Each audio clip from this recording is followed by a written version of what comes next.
you got to sevens. Yes. Like you were there. You're the people we see in newspapers and everything.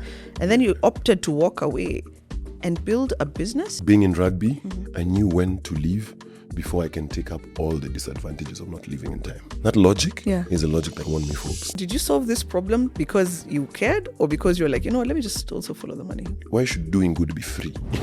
Don't leave your job to start a business. Shut up. Start a business to leave your job. Everybody loves a success story. The Forbes lists, the headlines, the funding announcements.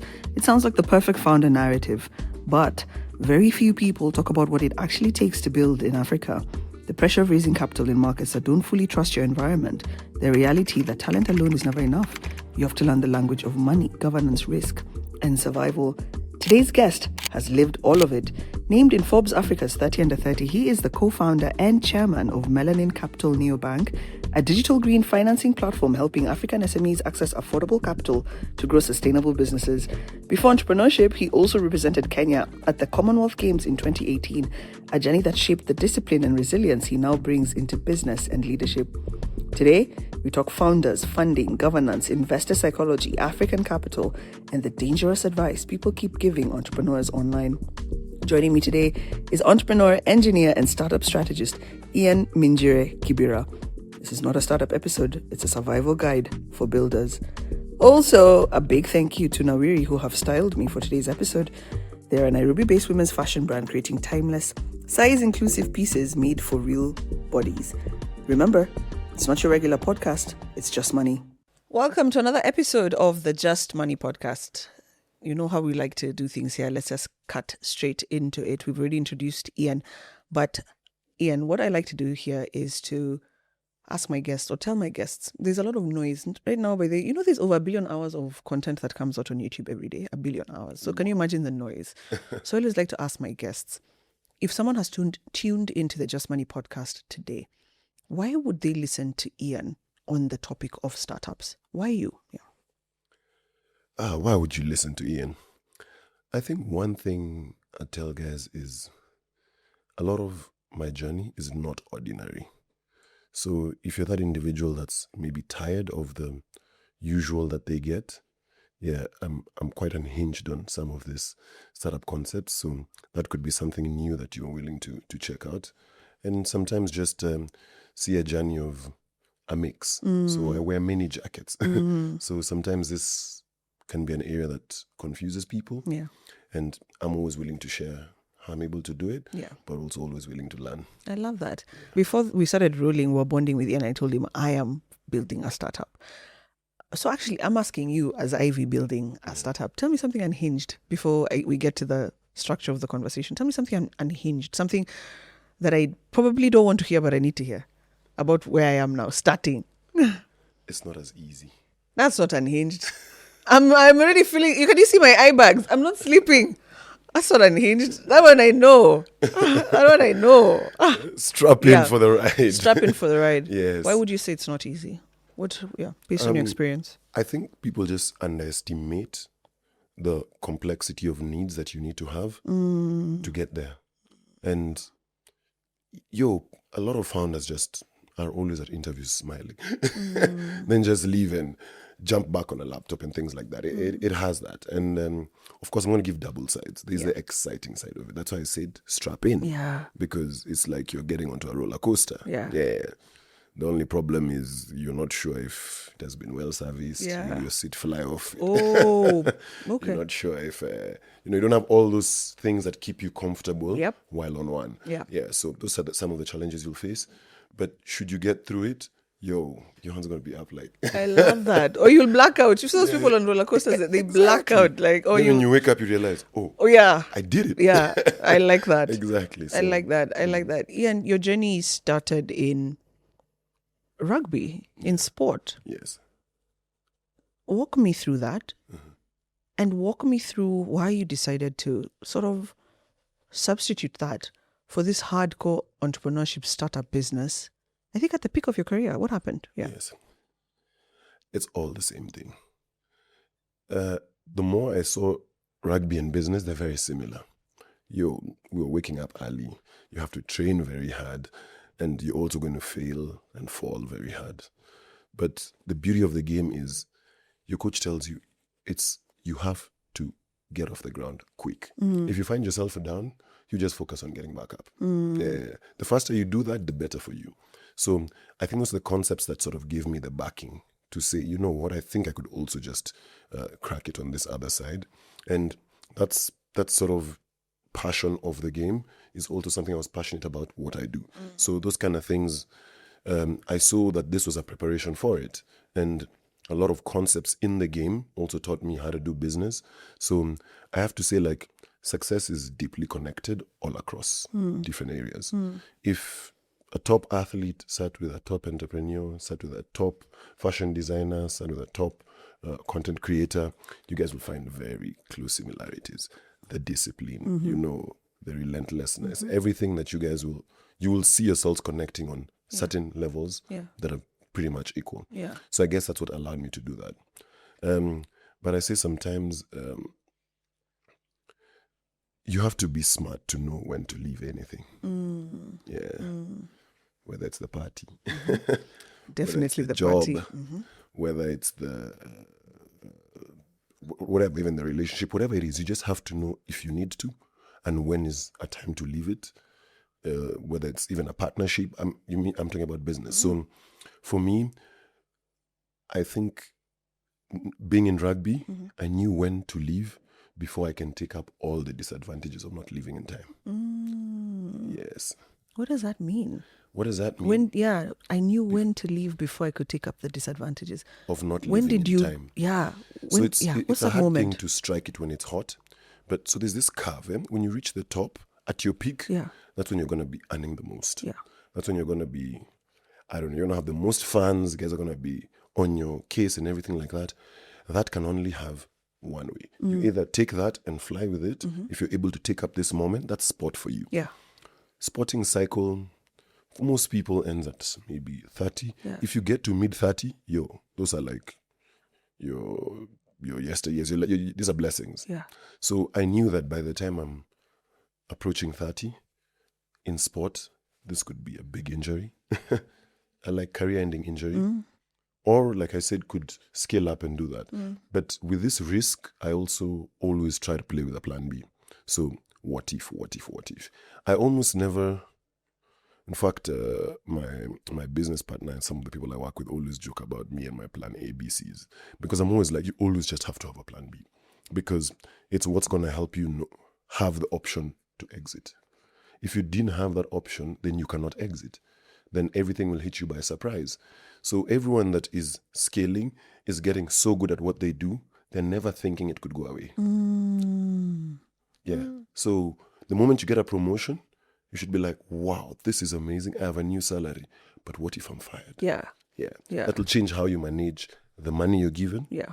It'll change how you use the opportunity you have, because you might actually think that it's not there for a long time. Yeah. So this will change mindset on how you manage the money you have at that time and things like that. So that was me with rugby.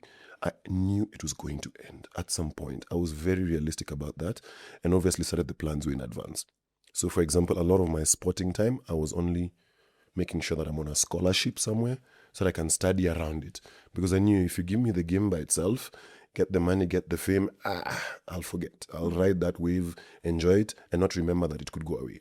So that's pretty much it. And I remember like my last injury was, I think I broke my nose in 3 places. And I sat on that bed.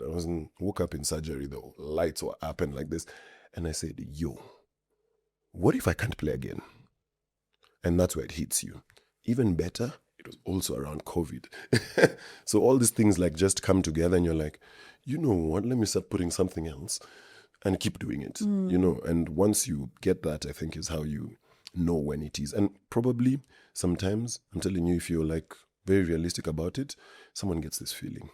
Yeah. You start to realize, hey, am I going to be doing this all my life? No, I start making that plan. Even if it's not cooked. Yeah. For example, when you said that, I feel like that's why you're going in the startup. Yeah, man. Yeah. You're trying to see where else you can plan B, C. Exactly. Although for me, this is plan A. Yeah. I've always been a plan A person. So when I left employment, plan A was creating content. After I stopped creating content in a group of people, plan AAA was to create content on my own. Plan AAA was to figure out money. Plan AAA now is belong. But I love that you've said that, because I have to love myself and I have to love the need for me to create this business enough to know that I can lose it. And that'll help me be a better person and be a better entrepreneur. So I love that how you said you have to be realistic and know that this could end. Yeah, I think I'm a hopeless romantic. So I've quoted a love song.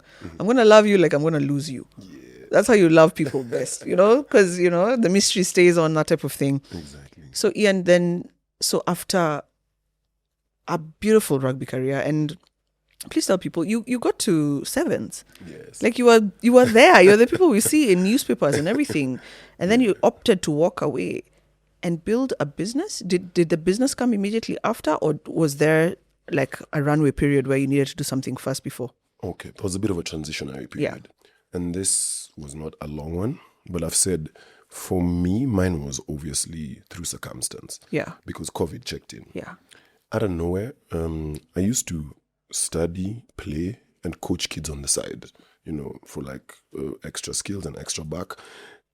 And this all ended. Like one day, sportsmen could not step out. We could not be on the field. So it just shut down. Damn. And at this point, I was like, yo. So what's making it look like, when I was saying plan A, plan B, plan C, there are things that you've thought out. They're not things that you may have implemented. So I didn't have like a business running there. What I mean is just B became A, instantly. Okay. Transitions, yeah. Yeah. Then you're like, okay, that's gone. Like I can't do anything about it. Let's get to B. So B was, okay.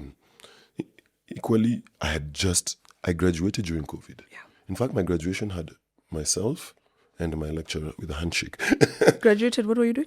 I did a master's in sustainability in Germany, but my point was that it was hit by COVID at the heaviest time, and everything that I had imagined of the most amazing graduation, the job application, whatever thing, it all falls under. Luckily, I had a bit of an entrepreneurial background. I used to joke, like, anyone who knew me then, I could sell anything. Yeah, like I would travel to play. After a game, I pass by shops. I see which things I can take home to sell. So things like that. So I was like, yeah, we have to survive with this. And at the time, of course, I had a bit of experience in trying to build a business and seeing the struggles. And my thesis, which I was writing about sort of sustainability areas and a lot of like clean transportation items like that, everything was ending up at financing. So I guess that's what made me want to jump this other direction, because part of the education was taking me there, and the circumstance, I'm like, what can I lose if I try what I need to try? So initially you wanted to go green. Then you still went green because of the money. Tell me, exactly. when you say everything was ending up in financing, you're telling me financing as a hurdle? Yes, as a hurdle. Yeah. Because, okay, I'm an engineer by profession. Yeah. So my bachelor's was around civil, and I moved towards transportation, so roads and things like that. So when I went to my master's, all the solutions were centered around financing. So, for example, for Nairobi, my thesis was actually about Nairobi and how to solve the sustainability of Nairobi around like the urban planning and stuff like that. All of this is around financing. If you move to transportation, for us to replace, for example, our buses, for us to bring BRT, all of these things, it's financing. So then I was like, okay, that's amazing, because in the country that I was studying, no one was having this challenge. It was more, can we have the right technology to do it and things like that? Money is there. So I was like, okay, that's a big challenge for us back home. So yeah, that's what pushed me towards that. And of course, my business partner at the time was in finance. So the coincidences of it were heavy. I was telling them this, and they're like, yeah, I think we can find a way to take finance towards that side. So that's what gelled up into a partnership of building a business. Before we go back to the business you built, please tell me, so with the floods that we have right now in Nairobi, based on your experience as an engineer, sustainability masters, so the problem is we need money. We need money to, please tell me what our flood problem is. It's money. And we're not collecting enough. Without you please remain politically agnostic. I will stay fully politically agnostic, because I have no idea about what we collect and things like that. Yeah. I cannot be able to give a strong reply on that we have it. Probably if I was given those books, I can tell you yes or no. Yeah. But of course, there's ways to manage it. I think from a financial challenges, it's there. Yeah. I think guys forget that Nairobi means like water. In I think Masai or something. So we're actually seated on a plateau in a waterlogged area. It's something anyone in a position of power knows.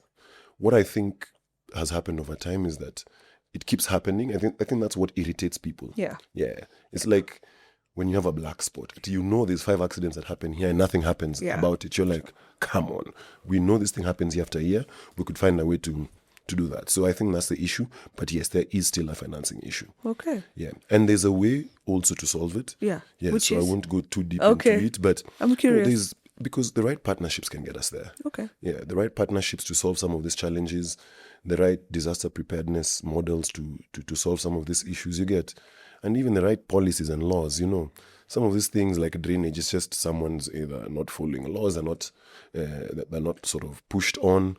We've not, our structural planning, I won't even go into it. It has its own challenges. There's a way you can plan to either have floodgates that open up when there are those times to redirect water, because water is not genius. Water follows gradient. You will know. It's like, even people in engineering can come to your house and even take marbles and fall on them and tell you where the water will go. Okay. It'll just follow the gradient. So we know it in our city. We know where the water will start in the highland. We know where the lowlands are. That is where the water will go. You get what I mean? It's not like the most difficult thing to understand. Yeah. But I know it's a whole other complex situation down in the city to solve that. I love that. We'll bring you back for that. The result of all the problems you wanted to solve ended up in money. So you decided to start a company. Yep. Melanin Capital. Melanin Capital. Yes. Tell me about Melanin Capital. What do you guys do?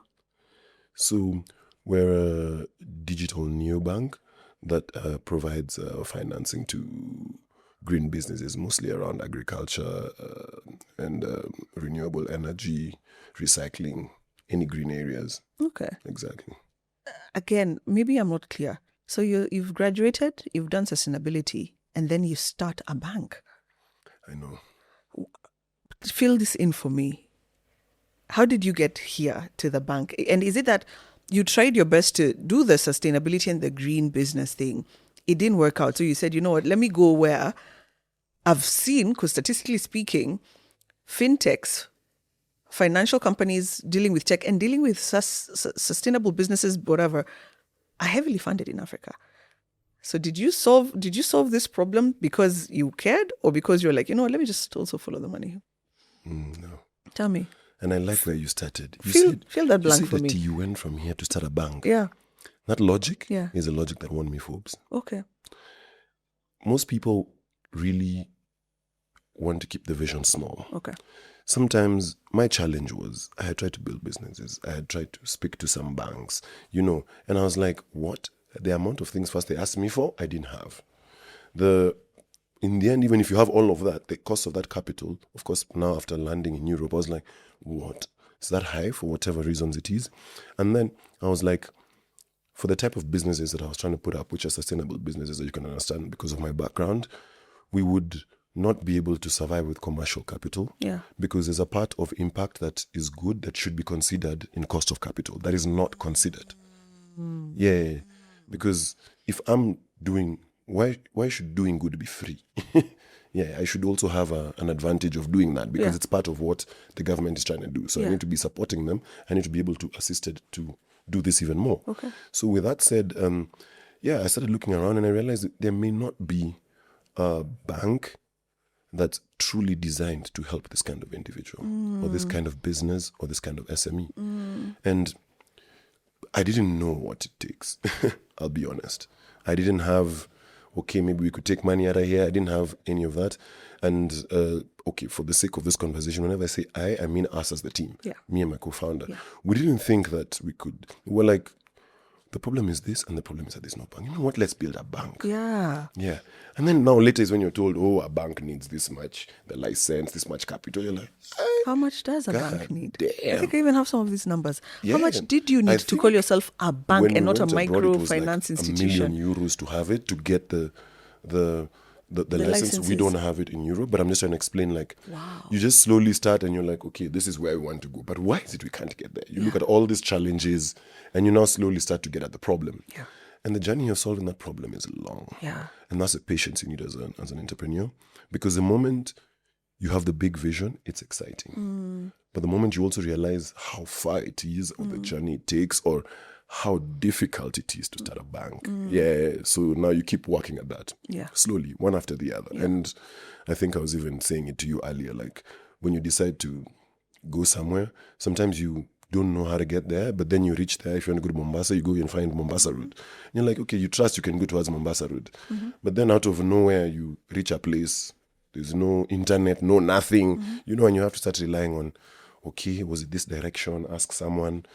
If you're, again, I'm talking about it, if you're more than one person in the car, you might even decide to take a stop. You know, let's just chill. Like, this thing has hit us so hard. Let's breathe, and then we get back on the road. So that's the journey we've been at. We've not yet solved getting there, but we've gotten very amazing partnerships with banks. So that's the other thing. You sometimes realize that competition is in your head. Sometimes you could want to build a bank and work with a bank towards it. Yeah, so we've built some partners who've helped us scale a bit in that space. Okay. Yeah. Okay. How did you meet your co-founder? You keep mentioning this person. Um, And I'm asking this in the instance of, again, someone building a business. We're out here, and again, I'm referring also to we're told, oh, look at Y Combinator. We're told, oh, I don't know what. I'm just like, where did you meet your co-founder, and where does someone start to find the right co-founder to build a bank? I know. I'll say I'm lucky on that, on that specific aspect, because my co-founder was my friend. Okay. So they were someone that we were exchanging ideas on items generally. You know, I met them when they were at the United Nations. I used to play rugby all over. So I used to go there, and I had lots of friends who we used to play with there. So I met them on like the third day of work there. Yeah. So that started. When I moved to Germany, I think like maybe 4 to 6 months later, they got a job at the German Development Bank. Wow. In the same city. So Wow. we started connecting, and they started telling me what they do at their job, what I do. But of course, this sort of meeting points started happening.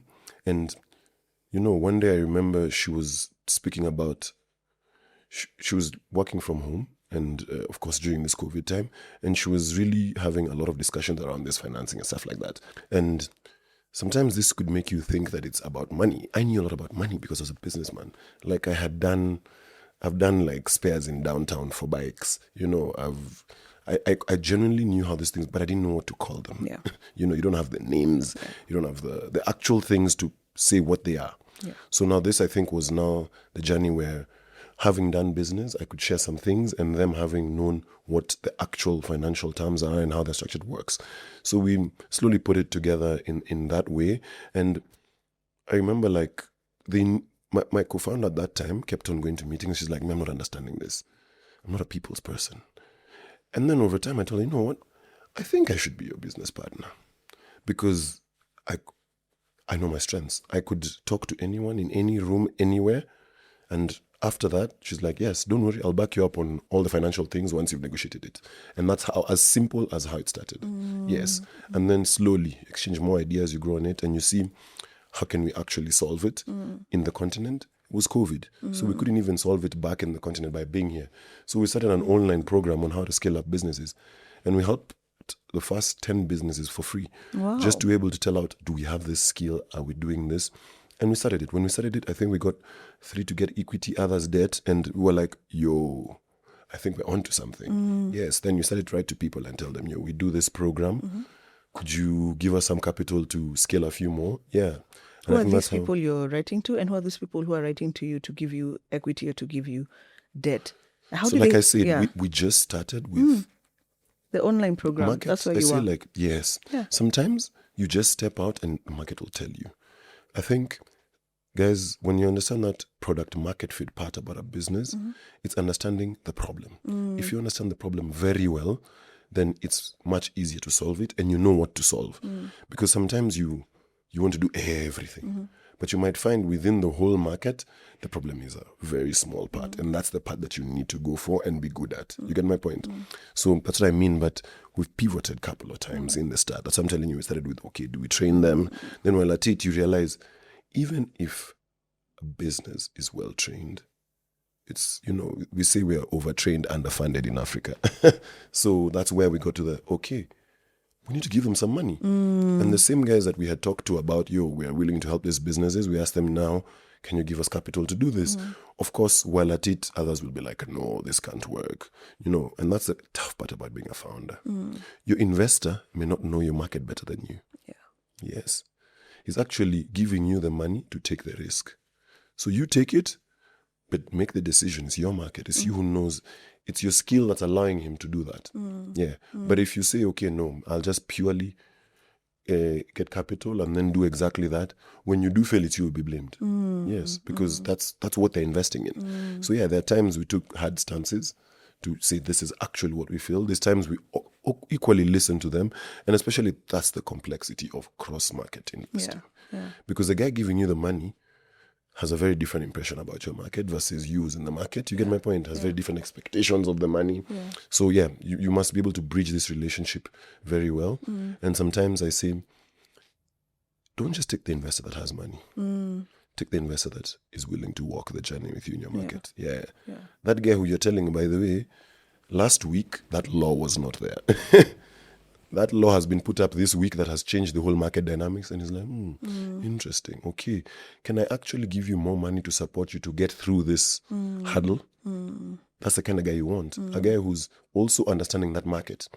So for example, over my time, I've started to understand that, let's say you gave me a guy who's a very good investor, but doesn't understand my market. I'm like, I actually want someone that has a bit of experience in it and even background. If I'm an agri-tech, if this guy has been working with other, for example, agriculture companies or things like that, that's a very valuable investor. Because he'll not only give you money, he'll give you the network. He'll also support you through how you scale it, give you the right partnerships. That guy is more valuable. Like, don't underestimate what support means in the startup business. Yeah. How does a business person get their first investor? How did you guys get your first investor? Ivy right now is looking for funding. How do I position myself? Give me a template. Give me a guideline for me A quick one. Yeah. As a I business think in Africa. Yeah, in Africa, the fastest one I can give as a quick guideline is first go at a problem and make sure it's a big problem. How do I measure a big problem? How do you measure a big problem? Volumes. I can take something like manufacturing. Yeah. So you've decided that you want to manufacture shoes. Yeah. You have to be able to address and understand that your shoes can be bought by many people and it can scale in many countries. Okay. And that's why you found that tech was very powerful in raising capital because it always showed volumes. Okay. So volumes is a big number to be. So first you have the problem, but you could have a problem that does not have volume. So it's not scalable. Okay. So it's a problem that you will solve, but once you've solved it, you get, and the repetitivity of it. So for example, this problem, does it recur every month? Even better. That means subscription. If you see where I'm going with that. So it's more understanding that pain point and how you can be able to solve it. And if you can be able to solve it in a way that someone is continually coming back, then you have a very scalable model or anything. Okay. And there, it's just you need to use those metrics I'm giving you to address it. Okay. If you're able to put that problem into this sort of, what can I say? They're like structures, then the financier understands it. The problem is you have to understand the language of an investor. I'll give a story. I won't even name the startup. There's a startup that decided to just raise $1 million on selling food to people. We companies. Know that startup. Yes. If we're in the and everybody gets mad at it. But I think when I met that founder, something struck me about the guy. The guy understood how to speak investor language. Yeah. He understood how to describe this area. For example, let's say you say there's a shortage of this. He says there's this many corporates in Kenya. If all of these corporates are not able to do this and I'm able to get 5 of this percentage, they understand their numbers. That's the game. And when they understand their numbers, they're able to describe the problem in investor language. They're able to say, and to get at this problem, I think I have the best team. How does he prove he has the best team? He says, look, I have this guy, he has this experience from here. I have this guy, he has dealt with corporates all his life, so he knows all the corporates. And I have this chef who has cooked for all this. So he has packed up what sounds like the best team to win the league. You get my point? So think of it as trying to convince someone that you are the best team to win that league. So you will then want to describe your players. You will also want to say why you think your team is better than other teams. That's to say the competitive advantage. Exactly. Yeah, you'd say like, look, us guys, we've been training on this level, or we have Messi on our team, we have Ronaldo on our team. You know, this is a chance they'll take us there. That's what you go. Yeah. And obviously, the next thing is in the game of VC and everything, investors love excitement. Yes. You must always remember that this is a guy who's taking his capital to put into something through his heart. Really? VCs? Yes. You'll be shocked because sometimes, and you always hear these trends. You know, it goes, sometimes they come to AI. There's a time we did like different types of tech, you know, and sometimes we're in deep tech, sometimes, you know, all of these things have been shifting. Investors have that shift. So you must also, when I said like you must be willing to learn how to pivot, for example, now we're in the AI age. Use it, you know. Yeah, I say some people are scared of AI, but I say it's because you're thinking about its misuse, lest it's misuse. Yes.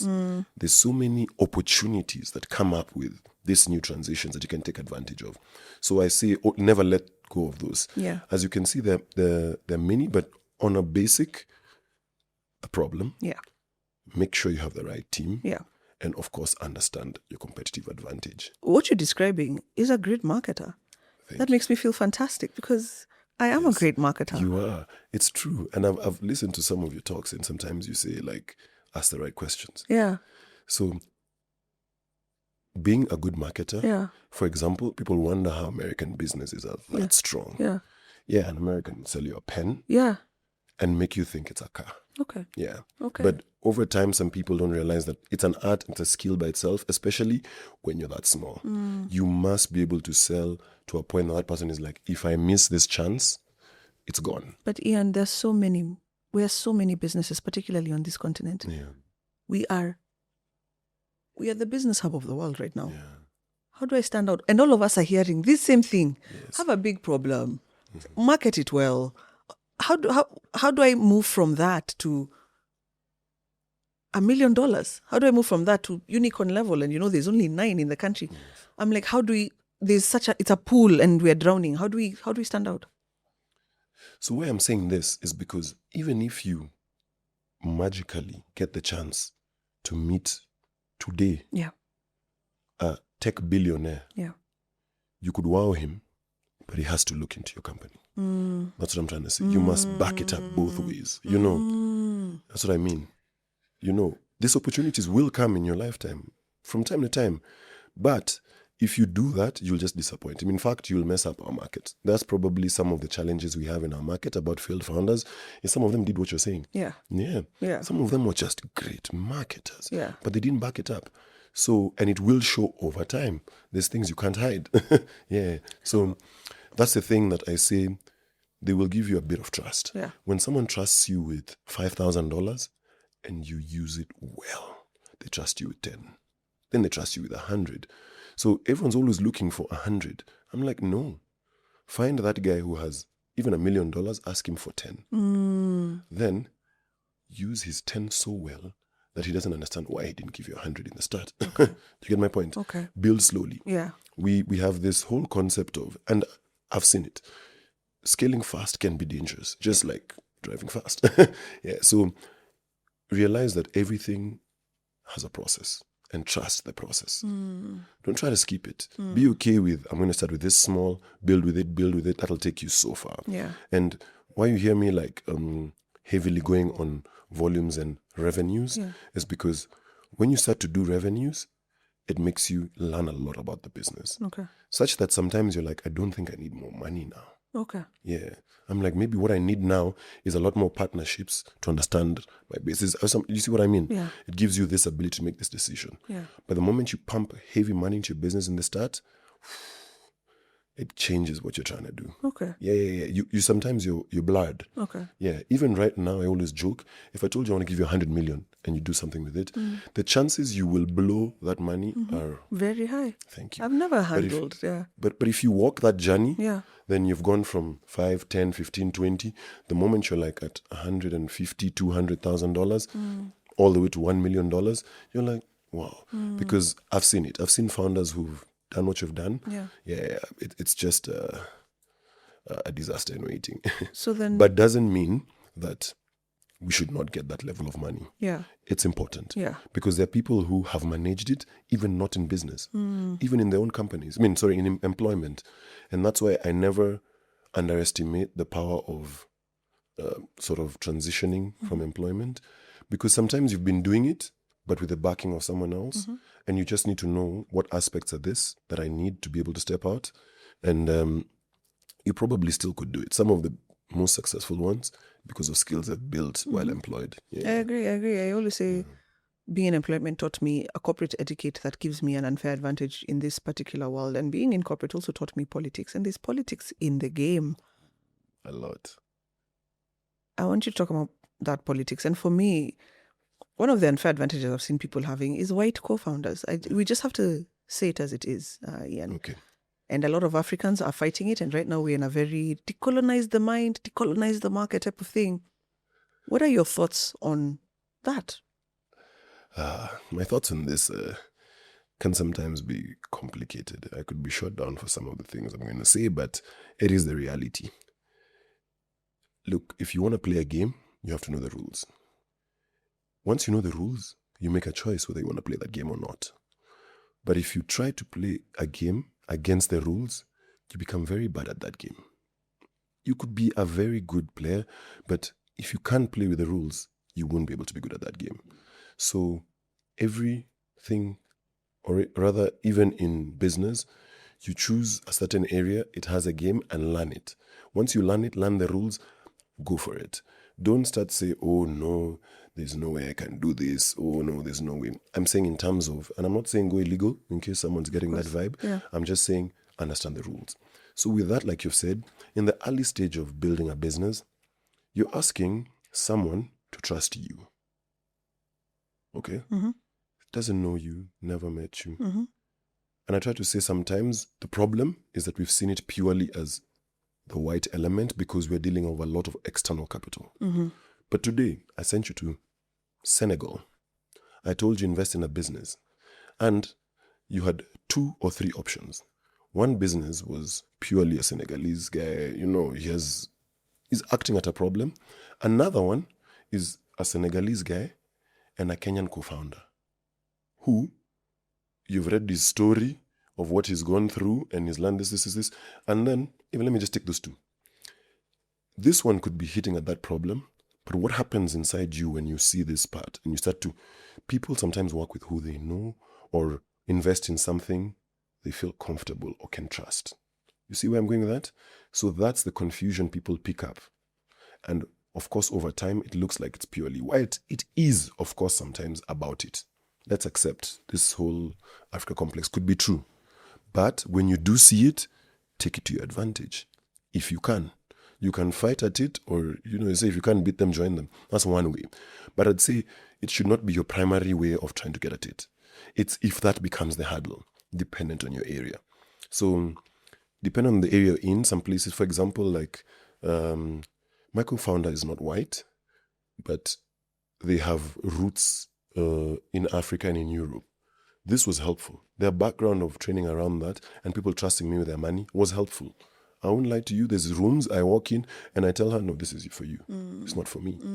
But it's the difference that is our strength. There's also rooms that she'll walk into here in Kenya and no one will listen to her. You get my point? So you must be able to have this difference in your co-founder that helps you scale. And like I said, it's not always white. Yeah. But if it has to be, then so be it. Depending on the scenario, that's how I look at it. And even like the business we do, because, for example, we're in like 6 countries. So for us to scale, we have Anglophone and Francophone. It's heavily advantageous that she is Francophone. You get my point? So sometimes it's just what you need to enter that space. Yeah.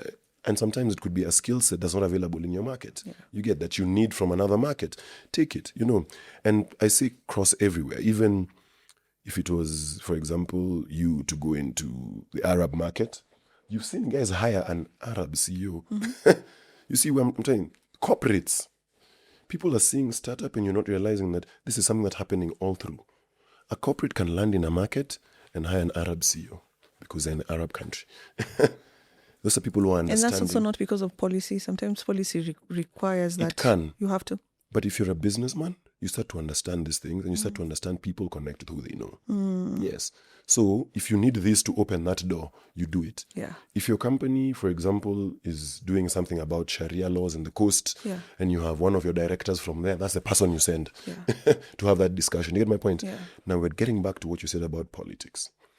Politics exposes you to the world and the realities of the world and how they happen. It exposes you to challenges of gender, challenges of color, challenges of all these things, how they work against you or how they can work for you. You get my point? That's what I mean. So you might be able to go somewhere and we look at the investor panel and we're like, a lady should do this. I look at the investor panel like, we need a guy on this. So that's how we work most of the time. And we don't sit to try and fight that too much. We accept it and we move. If you see where I go with that, you accept that, okay, there's this situation, doesn't offer this strength. This is what it offers. And even like I've said, if you see, like we said, because just so you started on about the whole white thing, it depends. Sometimes actually being black could be your advantage. And maybe sometimes having one could be your advantage. So know when to use it. But don't purely take one just because of that. Make sure at least if you're getting them, then they come the whole full package. Yeah, you may as well make it an Ivy League person or something like that. If you're going to take that direction, go for the kill, if you see what I'm trying to say. Yeah. But that's what I would say. But it has been, the bias has been there. And like I've said, it's been tough for early starters and things like that. But I think the more guys have talked about it, the more it's changed. And the more they're realizing that, okay, we have failed founders who are white. I think that helped the narrative. If all founders were, they'd be like, so I think that helped them realize that it has nothing to do with the color. And even as you search, maybe now because I've been in diaspora, feel free to also find people like you from diaspora. Yes, there's so many Africans out there that have those skills. What? Oh, okay. That would still fit the same bill that you're looking for from a white person. You want I don't know, someone did Deloitte New York, whatever, something. You can still find an African that's done that if this is something that's strong to you about your vision. Exactly. So, and typically I go back to do what you need to do. What you need to do. You during colonization, you'd have been a home guard. Like, where do I go to get the land? Home guarding. There's the Mau Mau. No, it's a crazy story. Can I give you a story Tell me about the story. that? Tell me a story. Because I actually come from a family that was in Mau Mau. Oh. Yes. Sorry. Coincidental. Please. But you're right. Yeah. Let me tell you how partly the Mau Mau won the war. Yeah. The families had one brother, collaborator with the government, one brother, leader of the Mau Mau. That's how they survived. They needed information. They had this other guy telling him, by the way, tomorrow is when they're coming for you and they're coming here, so avoid them. That's what, you see where I'm going with this? Okay, they played the game. The game. And outplayed the winners. Thank you. So they understood. You might even use it to get somewhere to then, you get my point. But it's so important to know what it needs to get ahead. So what you're saying, Ian, to me is, so like someone like me who's a female co-founder in a male-dominated space, to play the game, let me go look for funding, grants, whatever, that are given only to women who look like me. Let me start there. Wonderful. You're learning the game. Start with your strength. Okay. Everyone. That's why you see everyone wants a one-size-fits-all solution. It's not there. Okay. You use the one that works towards you. For example, like me, I'd go to a sports fund. The chances, I haven't yet done it, but one day I'll convince Michael Jordan. Yeah. Just because I'm an athlete. Yeah. You get my point? Yes. But there's someone else who has something. You might find all these connections. And sometimes I say people always connect on also human level. Yeah. Feel free to go check. Maybe you're in marketing, maybe you're in this, and you find someone that connects with you and you connect on that level. Even an investor, and they will want to support you. Okay. You see where I'm going with that? I see where you're Where it's going. not sometimes purely just about the business, but there's also people like you out there that have 10 times your money. Wow. Exactly. And or when- have walked exactly your journey. Yeah. Even when we tell stories, sometimes we just tell stories and someone says, yo, that reminds me of me. And they get this deep connection to that individual and they want to go for that. So also I say as a founder, never be scared to tell your story. Yeah. And as deep as it is, you'll be shocked how much that authenticity locks you in with people. Sometimes when you pitch, everyone's, like I said, part of the game is make sure you have all the tick boxes. Okay, I have the amazing pitch deck, have the whatever. Then when you get the chance to tell your story, take it deep. Go exactly why you do it. For me, I was forced to leave Africa, to go out there, to look for knowledge, to look for capital. Why? What? Not everyone had that opportunity. Not everyone can take a plane, go for masters abroad. This needs to be available locally. People don't need to step out of Africa to then have a chance at life, So that was part of the vision with the bank. We need to bring opportunities back home. Like, you don't need to. In our generation, someone should be able to say, my kids didn't go for a master's abroad. They went here in whatever and they're killing it. The opportunities are here. So that's it. If we want to convince the people out there to come back, we need to also do that. Okay. We need to create this environment. And of course, a lot of it, I can sit and just say it's government. Yeah. But I still feel like as an individual, you can start your own way that will catch up with whatever they put in place. Okay. Yes. Okay. Going also the game way, let's call it game way. I don't want to bring race or color here. Yeah. Do you think it also helps with the amount of due diligence that foreign investors ask in a business? Because I was reading that the issue with getting funding for an African business is that you have to prove yourself 10 times more than someone in the West. Even you mentioned a failed white co-founder. Again, I read that failure from someone with that whatever or from that particular market is it's a symbol of strength. It's true. But here, when you go and you're this failed black chick trying to build a business, you're a failure. It's true. Tell me, what questions am I asked when it comes to my due diligence? What is this that they ask us that they don't ask other people, and maybe they should start thinking? Yeah. Okay. Let me fault it first on some of our systems. And then I'll go to fault it on many other things. But of course, it is a fault on the investor. They just sometimes have very little idea of the realities of Africa. And sometimes we have what is called real risk and perceived risk. Okay. So real risk is actual things that can factually be found. Okay. And perceived risk is purely something you might pick off the media. Okay. So I remember once when I was in Germany, we were doing, I think, Mano Mondays or something back then. And let me tell you, I saw something online and I called my parents. I asked them, are you okay? Yeah. They say, okay from what? Okay. I say, no, like I saw fires and everything. Fires? Like, yeah, I've just passed, I'm home, I don't even know what you're saying. So I also felt trapped by the thought of how did I get fooled myself, and I know this place, you get. So that got me to understand that a lot of them just could be underexposed and they just have perceived risk of the place. Like some people think that I have seen more insecure places out of Africa than in Africa. Yes. Some places in Germany I went to, some railway stations, I was like, wow, I am feeling, and you can imagine me feeling insecure is already at the top. I've gone to places in New York where I was like, hey, yo, even when I Peter go downtown, I don't feel like this. You get my point? So it's a perceived risk. But what have they done? They've really cleaned this. The PR of those places is just different. So the voice of Africa obviously also needs to change or is changing over time. People are checking in. The other day, Macron did a jog in the morning. I'm sure someone else or some other type of president, I won't name who, would be thinking that he's going to be assassinated. No. Sometimes nobody cares. Like, do your jog. You get where I'm going with this? Of course, there are challenges that are faced and things that are maybe over analyze through media, but the reality is safety levels are not like way worse here. Yeah. But of course, now when it comes to capital, Yeah. those are the challenges. We need systems.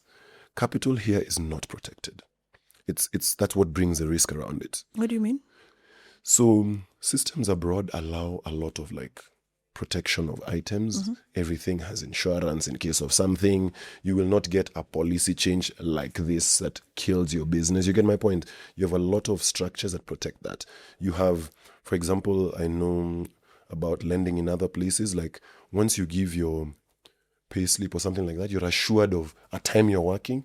So the lender is sure there's no way you won't have that money. So it's much easier to give you that money. I'm giving an example. So there's these structures that allow for a good business environment. Yeah. So even here, for example, in the space of capital lending, when you have good structures around, for example, your credit bureaus, your ability to recoup capital, it becomes so much easier to lend. But when you have market dynamics that can change overnight, it becomes very difficult. So those are some of the challenges that do it. But like I've said, the risk assessment also is the problem, because we have so many opportunities that they equally miss out because of what you've said, because of assessing us the wrong way. Due diligence, they gobble us with those things. I know we sometimes do 3 times more due diligence than if we were a company in Europe. You get my point? So you're right. They do have that on us. And sometimes, like I said, that's the difficulty of choosing a sector. Yeah. When we went in the financial sector, I learned the hard way governance is king. Okay. Yes. Meaning, like, get your structures right. Be able to show where your money is going, how it's going at any point in time. That's your strength. They will take a company that's able to show them, report it, evaluate it faster than a guy who's maybe way bigger, but they've not managed to put structures in place. They can't see. They always think of a worst case scenario. Yes. If you can convince them it's not going to happen, or if it happens, you have a plan for it, you will get more money. Give me a blueprint for showing, for proving governance is good, for showing how money is coming in, what we're using it for, A basic blueprint, because luckily this is an area that I try to solve in the business a lot, because I deal with a lot of strategy and governance, as the chairman said. It's important for you to have, for example, policies of everything. And I know most smaller businesses think this is crazy, but think of it. You want to get maybe $100,000, $1 million. Your structures are what will save you from killing it. If you have, for example, an acquisition policy of you have to have 3 businesses apply for your procurement before you choose one, this will just help you get the best ones in the market. And when someone is asking you, why did you choose this person? You say, there were these 3. Yeah. This one had the best price compared to this one, and this one had the best experience. Is the decision I made. We're good. Yeah. So even if you fail, this person is like, you didn't fail because you messed up. You actually tried. Like, things didn't work out. Yeah. That's what I mean by backing it up with something to allow you to do that. And this also helps you in decision making. It helps you build things that can scale beyond you. And I say this is also legacy thinking, because you always, as a founder, assume that you're always going to be there.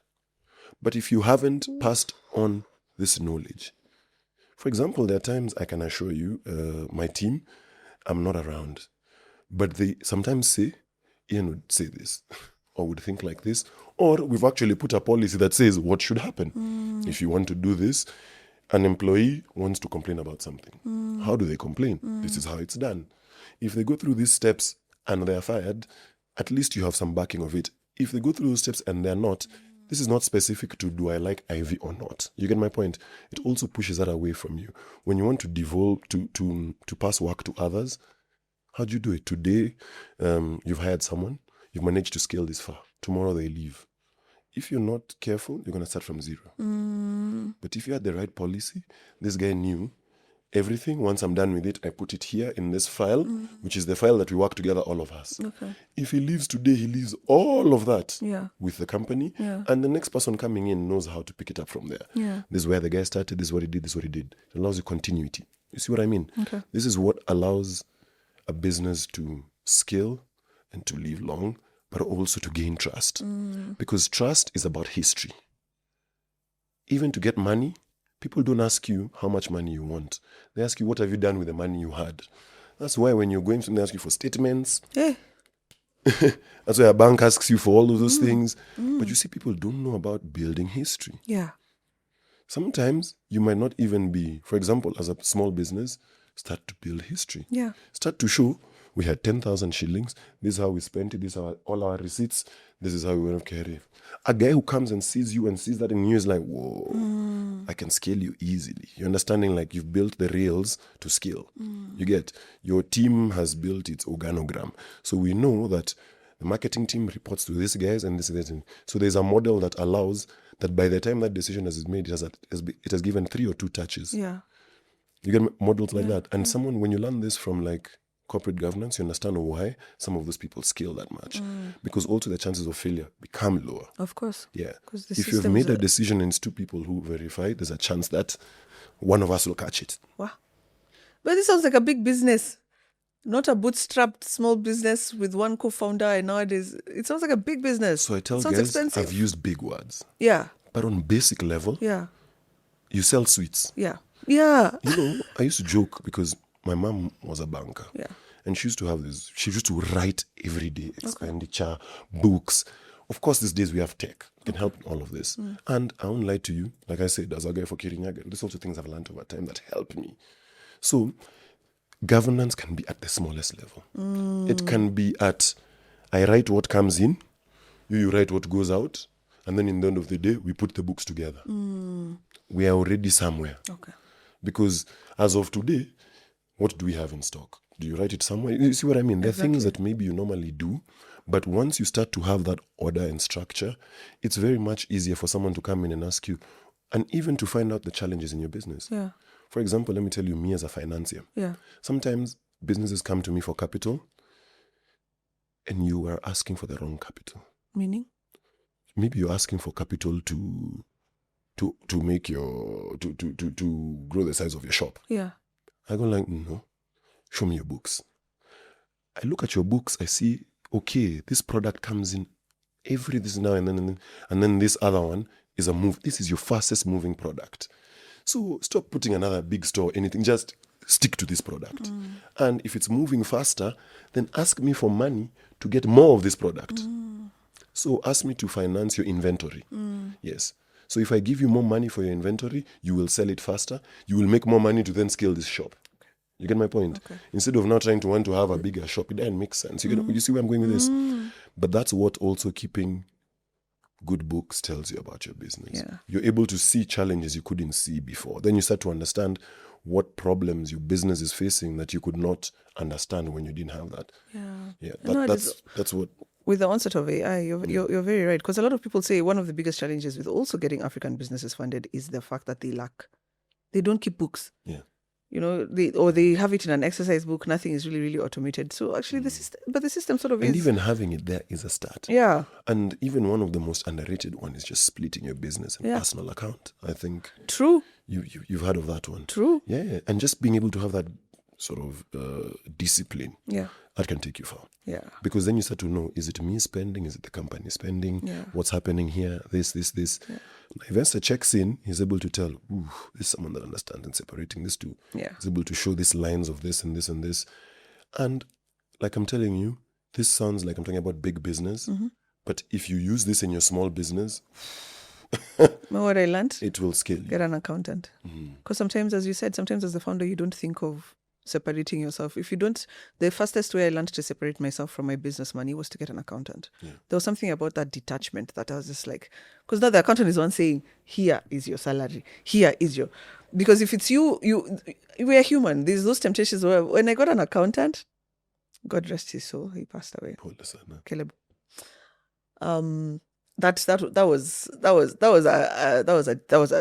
That was a breaker for me. That was a complete breakup. And maybe to just touch on that before we move to the next question, people don't know how much they don't know if they don't ask around or if they don't, like what you're saying. When you're a founder, when you start, you have some skills, but there are skills you absolutely don't have. So let's say I'm a tech founder. Maybe I'm a guy who's very good at tech. Maybe I knew nothing about the accounts, like you're saying. So really be ready to take up the skills you don't have. Yeah. Even if you're going to start at a basic price or things like that, Sit someone down. Like Yeah. you said, to me, top is accountant and lawyer. Yeah. A lawyer is so helpful. Yeah. Sit down with them, tell them what you're doing, ask them this, and this, and this. If you don't have the money, go pay that auntie of yours, buy them a coffee, run around, whatever you have to do to understand that environment. Because also these are things that can help scale your business. There's either legal loopholes or legal things that could take you down, that could help you. And I'm sure we'll go deeper into it a bit later on places to structure it, ways to improve your sort of taxation situation, understanding how to hire better. There's so many ways. And like I've said, everyone thinks these things are for big businesses. But I say it's so easy. If you start it small, scaling it is so easy. Very true. Imagine if there's 2 of you in the business, and then you've said, me and you show our expenditure like this. When we become 3, you just add them onto that plan. Very true. When you become 4, the problem is if you never do it, and then when you're 20, 30 people, you want to try and do it, or your mind keeps telling you, we could do without it. We could do without it. You get my point? It's just one thing you want to ignore. Yeah, it's like getting used to driving without a seatbelt. You'll never know it was bad until you crash. Again, we've really spoken about if you're 1 person, 2 people, start building structures, bring in someone, add them on. How do I add people on? And I'm also speaking from a personal thing. How do I know how much equity to give someone before I know what my company is valued at? And you had mentioned earlier, you need to learn how to speak the investor language, because what if an investor comes and says, yeah, I'll give you debt financing, pay me royalties, give me 5% of your company, and I don't know that 5% of my company in 2026 would be worth 10 billion 10 years from now. How do I move there as a beginner? I see. I have some little experience, and I say never give away what you can afford to hire. Ooh, say that again. To the camera, I'm very serious. Never give away what you can afford to hire. Okay. So understand what that skill is. Yeah. If you can hire the accountant, they don't need the equity. Damn. Okay. Exactly. Someone told me barter as much as possible. Why? Like barter it. Yeah. And also, why hold on to 100% of something that you might suffocate when you can give out little bits and pieces and let it flourish? So it depends on... Okay. Again, I go back to the game. Okay. The VC model is about skill of speed. They want you to go from 1x, 2x, 2x, 3x, 4x, 10x. True. That's the equity game. That's the money. That's what it's called venture capital. True. Fast growing business. Okay. If you want to do a fast growing business, then maybe those are some of the models you want, because you want to have a little piece of the bigger thing that'll grow. So you could take that model and find how to do it quick to get there. Okay. But if that's not the model and you're maybe not interested in the VC, you want to reach maybe the PEs later, you want to build a long-lasting company, I'd say hold on to it a bit longer, understand those things. And even for the other guy, I say, because I'm very founder-centric. You cannot give away what you don't know. Yeah. You don't know its value yet. Okay. Yes. Where? Get its real value. Then you can sell it. How do I get that? Speak to the lawyer. Now, the challenge is, I always joke about it. You see, there's this guy who's picked up a gold chain somewhere. Yeah. And then goes out and then someone offers him 5,000 bob for the gold chain. Yeah. What mistake do you think he made? We'll give it out without understanding its value. That's it. And he could have gone, asked around, gold chain, how much? He could have been curious. Hey, by the way, gold chain, how do they calculate gold? Carats. It's carats, they call it. Okay, so how many carats is this? How much is a carat in the market? Yeah. How much is a carat in Kenya versus a carat in Dubai? Yeah. Maybe you shouldn't sell it in Kenya. Maybe you should sell it somewhere else. You see where I'm going with this? Yeah. The moment you cannot identify the true value of what you have, you shouldn't be selling it. Shit! Hey, there's so many. That's amazing. Exactly. That's amazing. Have you ever made that mistake? Why have you've spoken to that with a lot of passion and conviction? Yes, because there are times I've misunderstood the value. Both ways. You've either overvalued it or undervalued it. And it's important to understand the true value. But something I've realized is when I took a bit more time, it helped me. Especially don't raise when you're desperate. Yeah. Never. You will undersell. Okay. Yes. Okay. It's when you're doing well, when you don't even need the money. That's when you're like, Let me sell a piece of my big piece. Then you're like, okay, now I know the value. Exactly. It's like looking for a job when you've lost a job. You will do for anything. Dating when you're broke. Thank you. You I will didn't want stay to in raise those that bad one. relationships. Your challenges start from there. You want to be in a comfortable situation. You want to have had your self-actualization. You want to have understood your business. Then, when you've understood it, you've understood the market, when you're going to sell to someone, you can even tell them, oh, so that's what you think I'm worth. Wow. Let's talk next week when you're ready to tell me. Wow. And that guy will feel it. Wow. He'll be like, this catch-up knows what he's doing.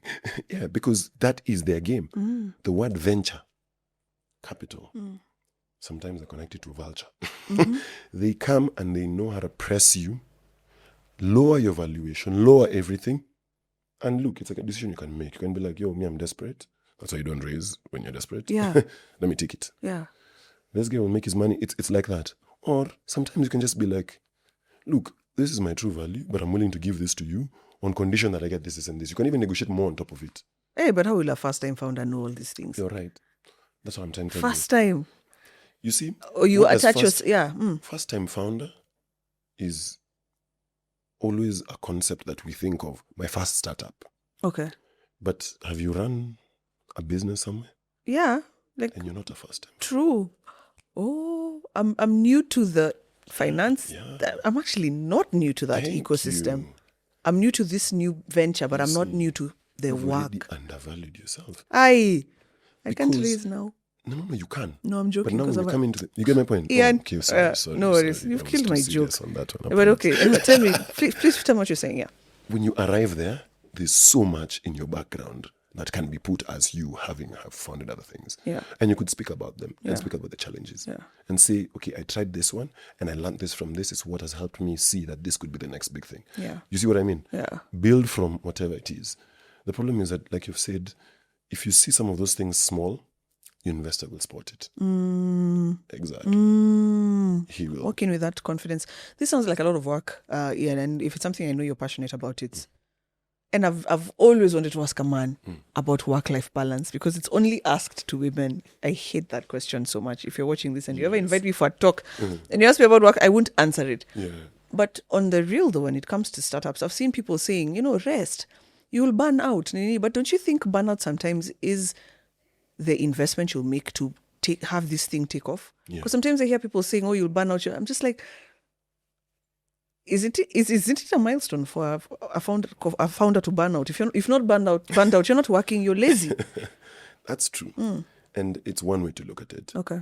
And I see sometimes being a founder is like being told to take up to you're being in a plane and you've not been given the engines, but you're told to take it to the sky. My friend, you either put that plane on your back and you start running until it can fly, or you start to look for guys who have an engine and you convince them to help you with the engine. You see where I'm going with that? Or you start to say, okay, you know what? Maybe I can't do this alone. And you find the right person to work with who, you're like, okay, the two of us are strong enough to pull this thing. Or you accept that I cannot fly the whole plane. You say, you know what? Me, I'm going to be a guy for engine. Let me go find someone who has a plane. You see what I mean by the concept of in building a business? Sometimes you've taken the whole big vision. It's fantastic. Let me fly this plane. You run, you feel the challenges, and then you start to realize, okay, maybe I'm good at this. I'm not good at this. Maybe this is what we have over others. You get. But I say really focus heavily internally on your skills at the start. Yeah. You know what it is you have that you can offer it. As you walk the journey, these opportunities will open up and things like that. And slowly you will find a way to either take it off. But on the work-life balance part, it's the ghetto. It is, And to be fair, have you seen something that you've not worked hard at and being successful at? Nope. Absolutely not. So it's not a startup thing. It's a success thing. If you look at it like that, you also won't keep putting that pressure on yourself. Yeah. Even that guy in employment, he's going to break his back, whoever it is. You get my point? You're just having different challenges. It comes with different advantages. You get? So I say, part of this game, and I'm answering 2 questions at once, just choose your lane. Yeah. Self-actualization is saying, you know what? I'm not going to have these things and I'm okay. Yeah. Once you do that, you don't see other things as competition. Yeah. Then you don't see that the other people there are working more than me or others. It changes the game. So you're able to not see that. And now when it comes to the work-life balance, you start to put it yourself. Yeah. You say, okay, I'm a founder. I'm always at work, or I'm always doing these things. You make your own community. You also can just say, I'm closing the office for a whole month. I'll tell you at Melanin Capital, we do it. Yeah. We just close it for 1.5 months. But after how many years and after you guys have proven something? No. Sometimes I tell you, it's just you've put a push. Okay. And you're like, you know what? Guys, we're going to fire up. Let's just break. Okay. Hey, break, you go and come back. That's what I'm trying to tell you. It becomes what you want to make it. Okay. Yeah. That's also the beauties that you get in startup. You can take your laptop, go work from anywhere. Of course, it needs heavy discipline. Yeah. Difficulty of it. And to close on that question, in life, we normally have 3 items that we play around with. Yeah. Money, time, and energy. It is your job to know at which stage of your life you're in and what of those 3 you have as a strength. You're early, you're young, you're all those things. You only have energy and time. Yeah. Use the hell out of it. To get money. Thank you. Okay. And don't be worried or scared that you don't have money. Yeah. You're supposed to not have money. Yeah. So with that said, I mean that if you're a founder and you're in your early days, feel free to hit that burnout from time to time. Feel free to say, I'm going to go around, I write 500 emails to all the companies. Get my point? I'm going to do all of those things because that's, you're starting off, you're getting to know that. Feel free to look, you don't have the money to some of those things. Then later in life, as you're getting there, understand that maybe your energy is lowering, your time is lowering, and maybe you've picked up a bit of money. So now start to understand how that can be used to do some of the things you need. That maybe instead of you going tenfold at learning how to crack social media and everything, maybe hire someone young that knows better than you to help you in these things. Because at least you have a bit of money and this person can give this to you. You see what I'm trying to say? Because you don't have, your time is actually very costly at that level. You get? So it's knowing how to balance between those two that allows that. Yeah. And that's what also leads to work-life balance. Yeah. Because if you do it right, then founders are either doing it early or later. You get in point? I do. And at that point, also it helps because work-life balance also is something that comes into your home. Yeah. So you must be wary that you and whether it's your partner in business or at home are understanding this. Yeah. So never just jump into startup without also briefing the whole, let the whole people know. You have to have a meeting. Thank you. Yeah. So that when you're going into it, these people are able to support you to it. Yeah. So maybe you're going into items, so you're like, okay, you know, we'll be needing to have weekends that have no laptops and you chill either with your partner and your family so that you can get this release. So you must just sort of be wary that these things have to balance and force them. The other one that's been very helpful in my life is working out. Yeah. So you force yourself to not let go of a workout. You say, you know what?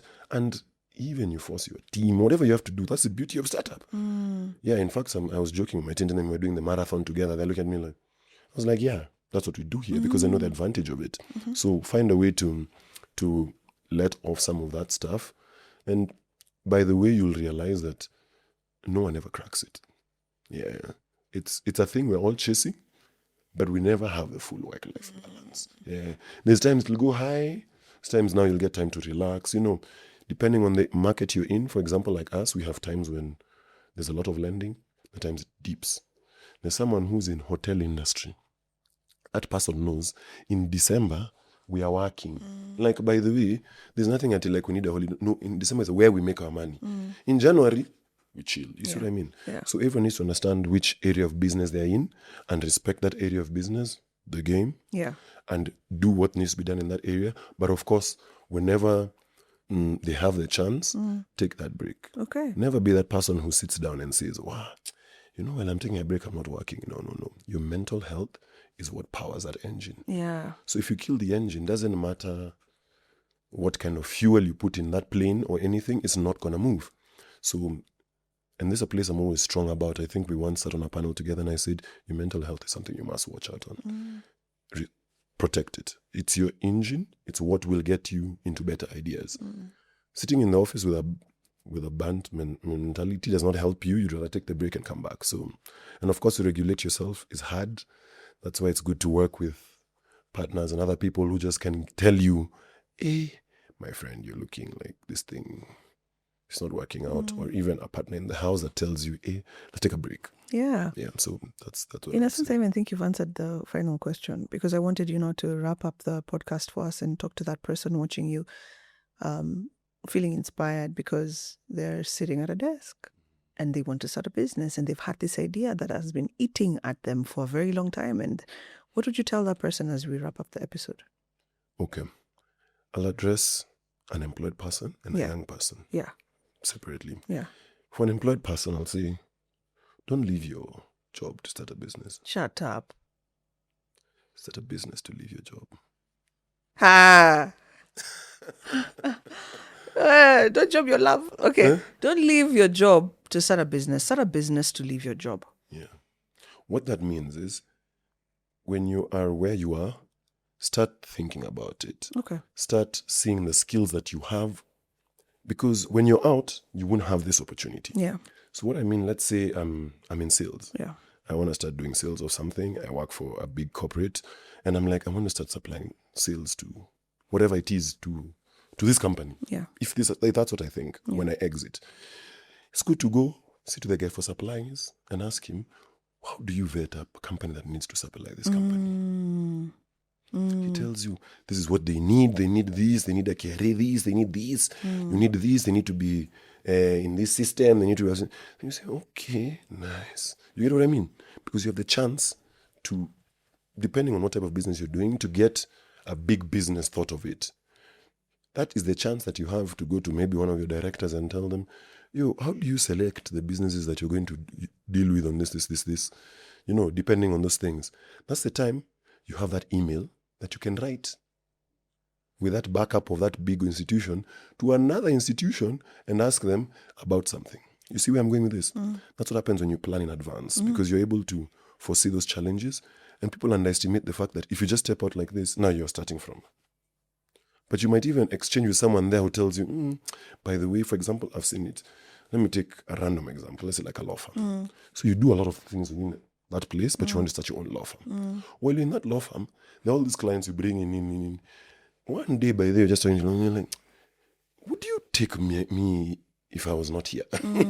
Would you take my service? Is my service? And they might, by the way, give you a very honest answer. They might tell you the reason I can't is because the business I do needs this and this. Or to be fair, I would. It gives you a testing ground. Because I always say also, in our environment, don't play with the risks out there. You have other matters around you. You have people that could be dependent on you. You have a future that you got to plan. So stick to your lane and especially to your opportunities. And now this goes to the young guy. Yeah. Understand what you have going for you. Yeah. If you're young, you have the opportunity for whatever reason, it's connected to someone you know, or things like that and things like that. You have a capital, go for it. Okay. My friend, if you don't have those, get into school, study, Yeah. get employed, learn those skills, build that network, then step out. Okay. You get my point? Yeah. So it's not a one-size-fits-all solution. It's address this thing with where you are in and see what it looks like for you. Okay. You could be a very talented tech guy in Microsoft, but you leave and you're nothing without Microsoft. You get what I mean? Very true. You must see that difference. Very true. You are a piece of a big puzzle. That's what made you big. You get my point? But you ask yourself, can I come out and start this myself, a business? Then you say, okay, you know what? Let me attempt it. Yeah. Let me attempt to build for this guy. Let's see it'll go well at it. Of course, without any conflict of whatever. I think even like companies have things called moonlighting policies. Where you're going to tell them, you know what? I'm thinking of helping this business do this. Just in case you're having those conflictory challenges. And sometimes your business may not even be in the same area of the one you work with. Yeah. But you say, or you may even want to try it as for fun type of thing, but just needs to help you get a bit of a grip of what's happening out there. Wow. Because sometimes you either jump out too fast and you sink, but sometimes if you step out in the right way, you might actually just get way up the ladder because of knowledge that you have. And I think I've had you give me examples of even companies that have raised crazy amounts. And as an example, you mentioned earlier someone who, when I looked at the founders, they had deep experience in the corporate sector. So when they came out, there's a gap they knew and they were going for it. I can assure you those people did not just exit. Those people sat, they were talking with each other for long, they were planning it, I'm just giving an example, and then they got out. So that's what I'd advise someone is stick to your lane and to your opportunities. I love that. Exactly. It'll take you the direction you need to go. Stick to your lane and to your opportunities. Ian, that's fantastic. Answer that one for don't leave your job to start a business. Start that business to leave your job. I like that. Exactly. Because I've realized a lot of people romanticize Yes. building a business out here, me included. I over-romanticized this. I over-romanticized it until I was in it. Guys, if you've gotten this far, please hit the subscribe button. Yeah, follow for more conversations. Follow Ian Minjire on his LinkedIn platform, right? And across all other platforms. This is the athlete turned climate banker. No, owner, new bank owner. And I think your story is it's extremely incredible. Thank you. Please leave me a comment if this is a conversation you enjoyed. If you even want to see Ian back, or if you want someone to come back and have a similar conversation, leave me a comment. If you got any insight, particularly from the last thing he said, even the first thing he said about having different sets of people coming together and you realize you have a lot of similarities in discipline, resilience, that type of thing, please leave me a comment. Share this video because I need you to download it or share the link with someone who you think is going to benefit from this. And of course, thank you so much for joining us. This was Just Money Podcast. See you next time.